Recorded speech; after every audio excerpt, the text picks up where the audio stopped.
Жителям Сыктывкара 2020 запомнится не только пандемией, самоизоляцией и масочным режимом. В этом году городу исполнилось 240 лет. В столице Коми были открыты сразу две новые школы – в микрорайоне Орбита и в местечке Красный Затон. Завершилось строительство детского сада в Выженском районе. Были благоустроены дворовые и общественные территории, отремонтированы Октябрьский проспект и еще 38 участков улиц. Городская управа подводит итоги работы в уходящем году. Анна Зубарева о том, чем Сыктывкар может гордиться.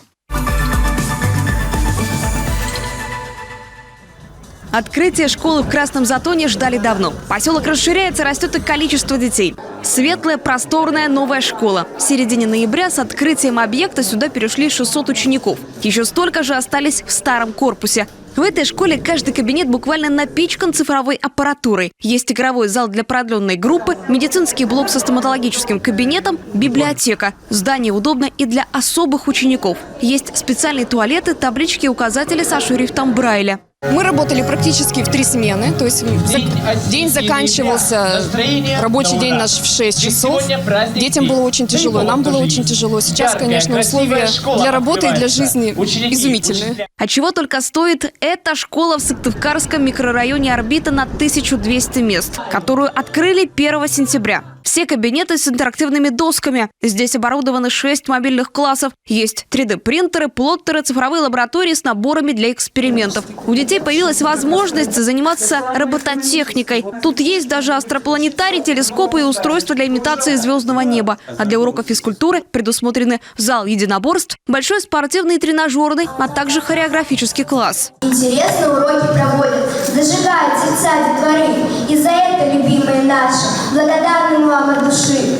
На контроле Сыктывкарской мэрии и отрасль дошкольного образования. В активно застраивающемся микрорайоне Сыктывкара в Верхней Орбите готовится к открытию уже 3-й встроенный детский сад. Муниципалитет выкупает помещение под соцобъект, чтобы обеспечить полноценную инфраструктуру в районе, где в основном живут молодые семьи. Кроме воспитателя в учреждении будет свой медицинский работник и даже музыкальный педагог. Принять с первых детей объект планирует в начале 2021 года. Этот микрорайон 9 тысяч жителей, но у нас ведь не увеличилось количество сыктывкарцев на 9 тысяч, да, получается внутренняя миграция на территории всего муниципалитета, то есть из одного микрорайона переезжает в другой, либо семьи разделяются, дети женятся, выходят замуж, молодые переезжают в отдельные квартиры.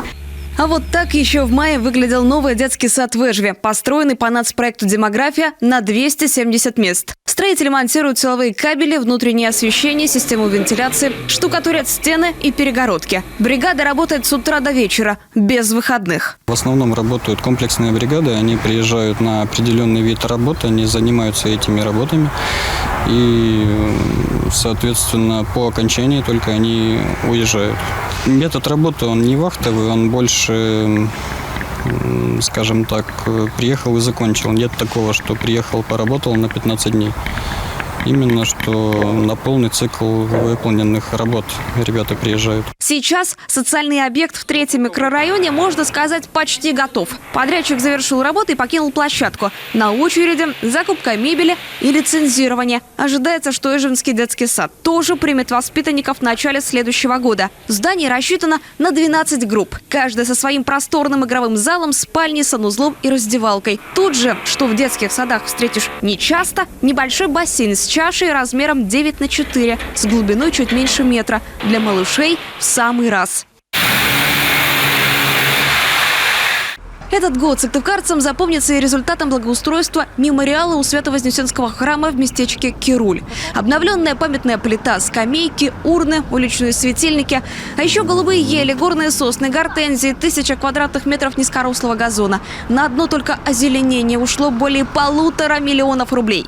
Весной здесь, я вам открою, здесь будет все белым цвести. Потому что газон партерный, который мы здесь посеяли, он содержит в себе белый клевер.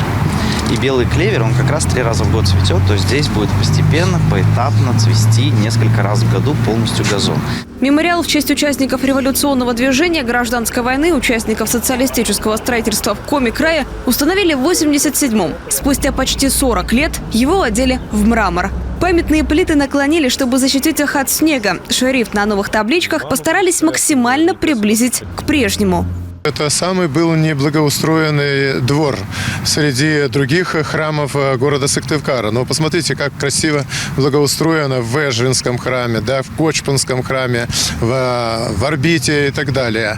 Здесь это в связи с тем, что мемориал нам не давал возможность, разрушенные мемориалы. Его сейчас вот реставрировали, поставили. Все это подарком явилось к 200-летию Свято-Вознесенского Кириллского храма. Летом 21-го по расчетам мэрии сыктывкарцам представят еще одно новое зеленое место для отдыха в самом центре города. Обустроить в столице Коми маленькую Финляндию. Такой целью задались авторы проекта. Наша республика по климату похожа именно на эту страну. По такой концепции подбирали деревья. Зелени здесь тоже будет много. 30 горных сосен, 6 желтых, 2 десятка породистых рябин и 10 тысяч кустов многолеток.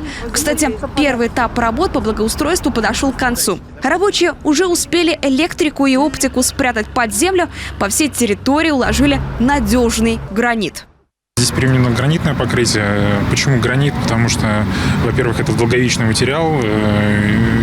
Можно его ремонтировать, если что-то где-то провалится.